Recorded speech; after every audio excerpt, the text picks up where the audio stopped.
Well, good morning and welcome to another Wake Up Wednesday with, yes, yours truly, Lady Christine. It is wonderful to be with you here today. I hope that you started off your Wednesday with a great start and you have a positive outlook in your heart and your mind today as we continue with Shift, the series. Last week we talked about getting in position. Today we're going to talk about behaving in the shift. As we draw our analogy, we were talking about driving a stick shift car. And when we're driving a stick shift car, there are times when, as you're trying to put the car in the right gear, that sometimes it's not going in as easy as you want it. And so what we start to do is start, pushing it, shifting the gears, trying to get it in the right place. But if we're not careful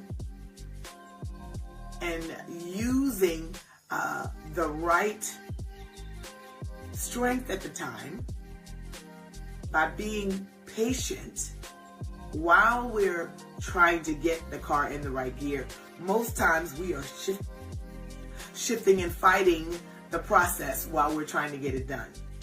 And usually what happens is whatever gear you're trying to get into, it doesn't happen. And if it does, it comes with a lot of stress. So how you behave during the shift is important.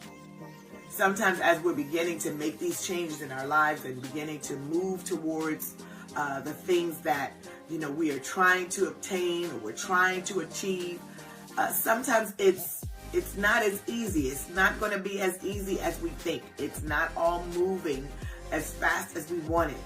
And sometimes it comes with those moments where you're actually being tested. Your character, your attitude, and your mood is being challenged in this shift.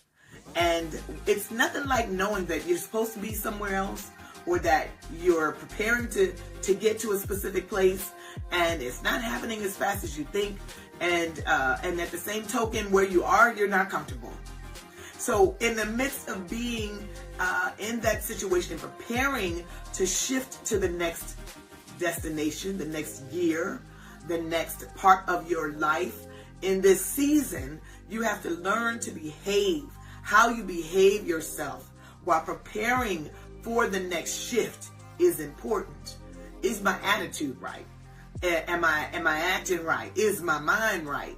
One of my sister-in-laws says, you got to get your mind right. Get your mind right.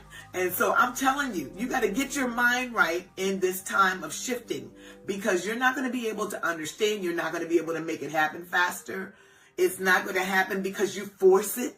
You have to be careful with your attitude and your mood while in this shift, while preparing for this next shift.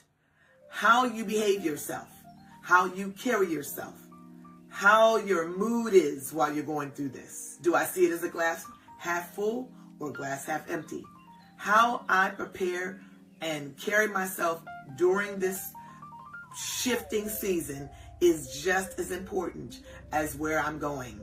So I want you to remember that today, that as you're preparing and getting yourself in position and preparing to make that next shift to the next gear, you can't do it by force.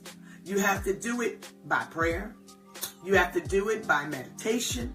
You have to take time and think and be calm because your mood and your attitude determine how you act in this shift. How you behave during the shifting season.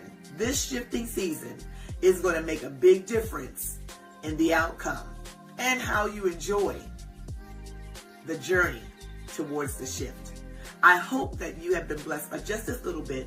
I'm only giving you little nuggets in this part of Shift the series. So remember how you behave today as you prepare to move in the shift of God for your life makes a big difference on how you enjoy the journey.